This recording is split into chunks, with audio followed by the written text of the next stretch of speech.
So, welcome to Life Coach University's 365 Pay It Forward Talks. I'm Norma Frahn, and I'm a life coach for weight loss. And I'm thrilled to be able to be here every Monday through Friday for the month of August, talking to you all about weight loss your way. So, the coaches here at Life Coach University pay it forward every time they get behind the camera to share their brilliance with you. And our only ask is that you help us create a ripple effect of kindness out in the world. There's so much need for that right now. And you can do that by paying it forward in your own way with some act of kindness every time you participate in one of our Pay It Forward talks. We truly believe that we can make the world a better place, one conversation at a time. So if you're live with me today or you're listening to a replay, think about how you'll pay it forward today with your act of kindness. All right, so today is day 9, and I want to talk about two things that are super important to your weight loss process, and they're even more important than the food you put on your plate, and that's water and sleep. Now, I know that might sound a little boring, but it's really super important. So let me explain a little bit. I think that water and sleep are two of the most important things to our health in general, not to mention what it can do to help us with our weight loss efforts. So don't be tempted to dismiss them or underestimate the power of water and sleep. Now, I know it sounds pretty simple. Drink your water and get to bed at night. It's really, really important. In fact, I like to think, or I'd even argue, that getting enough water and sleep every day is the key to your complete health and wellness. So if you're thinking something like, yeah, I know how water and sleep are important, or, but I don't like water, I don't have time to run to the bathroom all day, that's a real thing, or I'm a night owl and I can't go to bed any earlier. Just remember, that's just resistance. That's just your habit brain looking to your past because it senses you're about to make a change. And your habit brain hates change, even when it's good for you. So let me talk a little bit first in a very non scientific way about the importance of water and sleep. So, biologically, water and sleep are the two most important things you can do for yourself. It truly is self care. In fact, you can survive longer without food than you can without water and sleep. That's just how important it is. So, water is truly our lifeblood. It makes up 55 to 60% of our total body weight, and it allows our cells to grow and reproduce. It flushes out waste, it regulates our temperature, it acts as a shock absorber to our brain and our spinal cord, and it converts food to all the components we need for digestion, and it delivers oxygen to your entire body. Water keeps you hydrated and keeps your brain healthy so it can manufacture hormones and neurotransmitters. And those are the things that we need to do all of this rewiring that I've been talking about over the last 8 or 9 days. So, for example, when you're hydrated, you're naturally more alert. You can think more clearly, which helps you make more intentional decisions. Water is also great for your skin. And if anyone is concerned about loose skin as you lose weight, drink your water all the way down the scale. It preserves elasticity, which is going to mean less wrinkles and, of course, less loose skin as you lose your weight. Water also helps prevent inflammation by keeping your joints lubricated. Does anybody ever wake up in the morning and you just feel stiff and tight? That's usually because your joints are inflamed. There's inflammation in there, and water could be the thing that's going to break it all down if you're drinking enough throughout the day. I know I personally experienced this. If I wake up in the morning and I have that stiff feeling in my hands and my feet, I know I didn't get enough water the day before. So, water also breaks down the waste and makes your kidneys and liver function well. And it helps regulate and move glucose through your body, which supports optimal insulin levels. And this is super important for all of us, but particularly important if you've been diagnosed as pre diabetic or type 2 diabetic. I've mentioned before that a byproduct of my weight loss journey was that I was able to reverse my type 2 diabetes in the sense that I no longer require medication to manage it. And drinking water played a significant role in achieving that and maintaining it. I can tell you 100% for sure that when I don't get enough water, I see the very next day, I see spikes in my blood glucose level because I didn't get enough water to move that through my system. And here's a really super interesting fact about water. Dehydration can also present itself as hunger. So sometimes all you may need is a glass of water to take the edge off a pseudo hunger pain because it's probably not even true hunger. It's just dehydration masking itself as hunger. So you might be wondering how much water is enough? Well, the recommended amount is a minimum of 64 ounces a day, or roughly 2 liters if I got my conversions correct. But don't panic if you're not drinking that much water now. You're not alone. Most people don't. They just simply don't do it because they don't know. But now you do know, so you can start to get to work on hydrating your body by creating your own water routine. So let me give you an example of what a water routine might look like. You might decide that you drink a glass of water first thing in the morning, and then maybe one before every meal, and maybe one when you take a break in the afternoon. That's a great way to use those little triggers that we talked about the other day in the tiny habits discussion to remind yourself to drink the water, attach it to something you're already doing. And those few triggers will get you about halfway there, assuming you're drinking about 8 ounces every time you have a glass of water. Then all you need to do is fill in the gaps throughout the day. So I carry around my water bottle all day with me. It's always with me. And it's about 20 ounces. And my goal is to fill that thing up 5 times throughout the day because I've built my water habit up to about 100 ounces a day. Now, I did this over time. So don't go running out and try to do that if you're not someone that currently is drinking much water. But I've did it over time and it's become a deeply ingrained habit for me, just like brushing my teeth. I wouldn't go through a day without drinking water. So now let me address that little piece of resistance that I hear all the time about water. The part about I can't run to the bathroom all the time. Well, if you're not used to drinking that minimum of 64 ounces of water a day, yes, there will be a period of time where you're going to feel like you're living in the bathroom, but your body will adapt and it gets used to it pretty quickly. So keep at it and time your water appropriately. It truly is something that is fundamental to your weight loss your way process. Now, the other bit of resistance I hear quite often is I don't like water. Well, the best advice I have for you is drink it anyway because you will learn to like it just because of how it's going to make you feel. I can't stress it enough. Now, there's things you can do to kind of make it a little bit more palatable if you truly don't like water. One of the best things you could do is to squeeze some fresh lemon juice into it or put a pitcher in your fridge, make it really decadent, like some of those nice hotels where you go in and they have ice water with cucumber floating in it or berries. Those types of things can really kind of spice it up a little bit and make it more palatable to get it down. All right, let's talk now then a little bit more about sleep. Sleep is super important, and we often underestimate the power of a good night's sleep. On average, we should be targeting 7 to 8 hours per night. And when we sleep, our brain and our body are actually working super hard. Your brain works harder when you're sleeping than it does throughout the day when you're wide awake. All of our cells are being replaced or rebuilt while we sleep. And sleep is powering our immune system, it's flushing out toxins in our body, and it's regulating all of those hormones that keep us alive. We're basically resetting our bodies for the next day. So the benefit of a good night's sleep translate directly to weight loss and health because when you're rested, you can think more clearly. You have a sharper decision-making ability and you can think more critically. So when you use that front part of your brain, it's going to be activate quicker, it's going to be more logical, and it's going to jump to action so much quicker if you're well rested. You'll be less likely to have cravings for sugar when you're well rested. And it's really truly because you won't need that sugar hit to keep going. Lack of sleep can also present itself as hunger.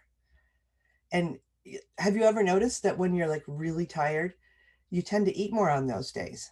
And it's usually in the form of carbohydrates. That's your body trying to get energy the only way it knows how to when you're wide awake, because it didn't get enough of it when you were sleeping.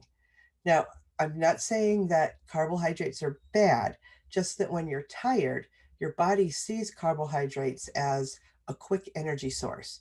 And unfortunately, our brains usually don't go to fruits or vegetables to get those carbohydrates. When we're really tired, it usually goes to those highly processed forms of carbs that give us that quick hit of sugar. So, just like water, sleep is one of the foundational elements that I recommend everybody builds into their weight loss process. Now, in terms of targets, like I mentioned for sleep, 7 to 8 hours a night, and getting water, minimum 64 ounces a day. But you're going to need to work your way there, especially if you're not even close to that water requirement or the sleep requirement. So as you're thinking about how you're going to incorporate more water and sleep into your day, I'd love for you to think about the idea of having something that I call non-negotiables built into your weight loss your way process. Non-negotiables are things that you do no matter what, and don't negotiate with yourself over them. Water and sleep are two of my non-negotiables even today. I do not negotiate with myself about them. I just do them no matter what kind of day I'm having or what's going on in my life. Water and sleep happen every day, no matter what. And that's exactly how you need to think about your non negotiables. Now, it does require you to be intentional and you have to prioritize these things and have some system or routine in place is going to be incredibly helpful. So, let me give you a couple examples of a sleep routine. Have a bedtime set that you have a little bit of a prep routine before it. Like maybe you wash your face, brush your teeth, put your pajamas on, make it soothing and calming. And then try to separate yourself from your devices. Pick a time in the evening, a couple of hours before you go to bed. So, and then stop using your devices then. And if you're a broken sleeper, try to make a routine of staying in bed with no devices. Just lay there. I know it's mind numbing, but sometimes when I've had that broken sleep problem, when I activate my brain by getting up and looking at my phone and going to watch TV or reading a book, it actually keeps me more awake and it prevents you from getting back into that restful sleep. So just laying there, as painful as it is, thinking about going to sleep, it's so much better than triggering your brain with those other things. So let me share a quick exercise that might be helpful to you if you have trouble falling asleep or if you're a broken sleeper. So, like I said, just lay there and close your eyes. Don't get out those devices or books or anything like that. And then imagine that you have a box right next to your bed on the floor. And one thought at a time, you're going to drop them in the box. Whatever's on your mind, just one thought at a time. Imagine them kind of coming out of your head and going right into that box. And keep your eyes closed the whole time. Try to control your breathing, and as one thought comes to your mind, put it in the box. Now, more times than not, this has worked for me, especially on those nights that my mind is racing. And of course, I don't know exactly how long it took or when I fell asleep, but it always seems to make me fall asleep and it doesn't ever feel like it took that long. And then the last thing I'd offer to you around falling asleep is explore breath work. It's really a really super simple breathing exercise that has worked for me personally. Clients have told me it has worked beautiful for them, and even my husband swears by it. Is to get comfortable lying down and close your eyes, and then breathe in through your nose for the count of four, and breathe out your mouth for the count of four. Notice that with every breath in, your belly's going to expand, and with every breath out, it goes back down. And then just do that 5 or 6 times, and you'll feel your body start to relax. And before you know it, you fall asleep. It's amazing how well it works. And breath work, it's just such a simple exercise, but it's I can't say the word, oxygenating your body, your brain, and your bloodstream, which naturally helps you relax. And then you're able to fall asleep. So give it a try. I would love to know how it works for you. All right. Have I convinced you how important water and sleep is? I hope I have. Now, it's okay if it feels like it's a monumental feat right now to get to those minimum requirements that your body needs of 64 ounces of water and 7 to 8 hours of sleep. But remember my talk the other day on tiny actions. Water and sleep are a great place to practice the skill of putting tiny actions into place so that you can get to those targets. And think of them as targets. That doesn't necessarily mean you have to get it right the first day and get to 64 ounces of water and 8 hours of sleep. You might have to work your way there in baby steps.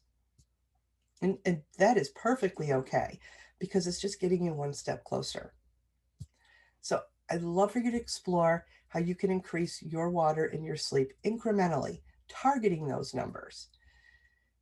Maybe it's adding one extra glass of water to your day so that you can start putting those triggers in place that, like I mentioned before, about having one glass of water before a meal.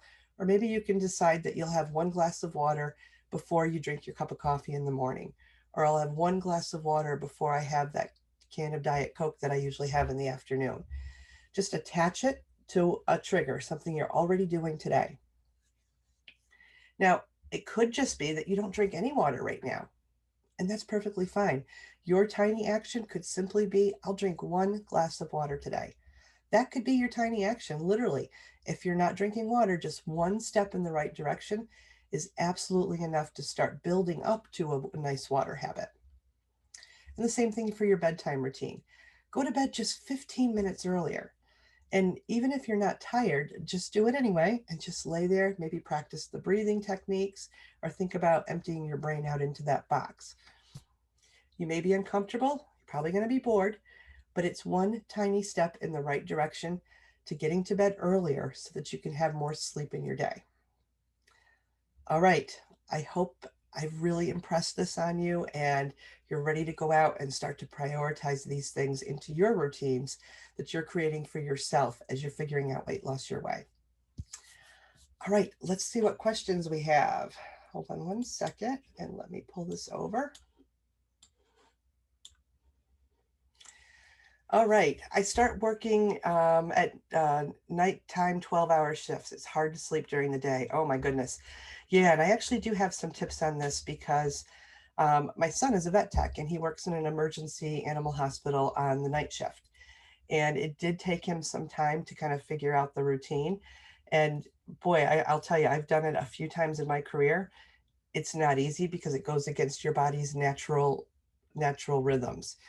But the best thing that's worked for him and that I've had to try too is you almost have to create a nighttime environment in your bedroom. We've literally put cardboard over the windows and then pulled drapes so that his room is pitch black in the middle of the day. And he did say that's the thing that helped him sleep and get to sleep much quicker when there was, I mean, even just a little bit of light that's peeking through a blind that you may have pulled is enough to trigger your brain that this isn't right. This isn't when we sleep. But when you can kind of black out the room, it tends to work so much better. And then of course it's time, it's patience and practice because it is kind of going against everything that your body naturally knows in terms of when you sleep and when you're awake. Let's see, what else can I share that he's told me? Similar to what you would do on, we'll call it a normal sleep schedule, you're awake during the day and sleep at night. For the night shift workers, try to think about the timing of your meals so that you're not going to bed on a full stomach. That makes it really hard for your body to relax and sleep because it's working really hard to digest what you just ate. Same thing, I think the same advice holds true here as well. Try to spend some time winding down with no devices before you actually climb into bed, and then to optimally kind of prepare your body for sleep. That would be my best advice. All right, some of the other questions I tend to get a lot. So here's a good question. How do I know that I'm getting enough water? All right, this is easy. Your urine should be a pale yellow. That's the perfect signal that your body is getting enough water. If it's clear, you probably need to back off a little bit. If it's darker than a pale yellow, you need to add a little bit more water. Simple as that. Do naps count towards my sleep? Absolutely. You can certainly count any naps. I don't do it often, but naps are awesome and I love it when I do it and I count it. It goes towards my 7 or 8 hours. Let's see. Someone asked, can I count other beverages as water? You absolutely can, but I suggest keeping it simple and counting water as water. Don't overcomplicate it. Consider any other beverages as a bonus. Now, the only caveat here is caffeine. Now, I am never going to suggest to anybody that you give up your coffee because I'm not ready to give up my coffee. But just remember, caffeine does in fact dehydrate your body. So if you're going to have a caffeinated beverage, it's always best to try to up your water intake just a bit, just to balance that out. Let's see. This is about the broken sleep. I wake up several times a night and it's just hard to get back to sleep. Yeah, we talked about this one. This is tricky and it takes time and patience. But like I mentioned before, stop drinking fluids about 2 to 3 hours before bed. That's going to reduce the number of times you have to get up to go to the bathroom.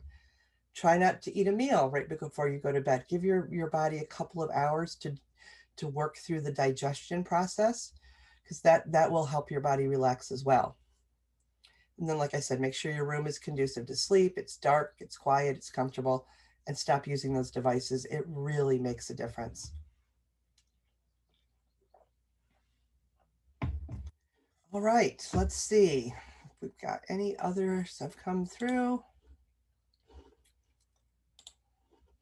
Yep, hold on one second. Let's see. Does sparkling water count as drinking water? Yeah, I think it's the same concept, like I just mentioned, that um, yes, it's water, it's carbonated. I personally don't know of any negative ramifications of carbonation. The only watch out is if your sparkling water is flavored with sugar or anything else like that, then I would you count that as the bonus and make sure you're still getting those 64 ounces of water in. Let's see. Someone says I'm 70 years old and sprained my ankle. The weight is coming on. I'm worried. Okay, so let me address this one. First and foremost, you're injured, and that's your priority is to heal that injury. And if you were someone that was active before and because of your ankle, you're less active now, it's very common that the weight might come on. So, what you could focus on during this time of recovery is certainly hydrating with water. That's going to really help and speed up your recovery process, by the way, especially with a joint injury. It needs that lubrication to recover. And certainly try to get sleep. And I know that might be challenging, especially if you're experiencing pain. Now, the other reason weight might be starting to come on, excuse me, is that when you're experiencing pain, your body produces more cortisol. And cortisol is the thing that sometimes prevents the weight from coming off as quickly and maybe even causes a little gain. So, my best suggestion is just be compassionate with yourself and know that what's happening with your weight is likely temporary. And once you are recovered, the pain is gone, and you're able to move again, the weight will likely come right off. It'll fall away. But keep those good habits that you can do in place while you're recovering. And just remember that your recovery is the most important thing right now. So try not to focus so much on the weight. Focus on eating healthy foods, getting your water, and getting sleep. And I wish you so much wellness in your recovery. Let's see. Someone said when I used to drink instant coffee, I found that I would drink so much more. Recently, I treated myself to a nice Italian espresso maker, also an AeroPress. The coffee hits the spot. Now I find I only need 1 or 2 cups. Exactly. Excuse me. Sometimes it's just a matter of finding the thing you really like, and 1 or 2 is all that you need. But just keep in mind, it's not a terrible thing, but caffeine does dehydrate you. So if you are drinking a lot of coffee or a lot of caffeinated tea or iced tea, to always be sure that you're still getting that 64 ounces in.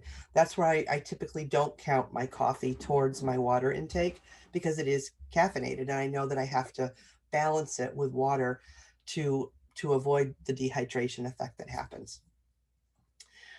And I don't know why it made me think of this, but I remember years ago, um, someone shared with me, I'd asked a similar question about what counts as water and what doesn't. And they said to me, think about water as just like you think about taking a shower. You take a shower to clean your body. You drink water to clean your insides. So you wouldn't shower with iced tea or lemonade. You'd shower with water. So clean your body with the water. So that's why I said consider the others water intake a bonus and just count or target that 64 ounces of regular plain old water. All right, my friends, I think we have got through everything.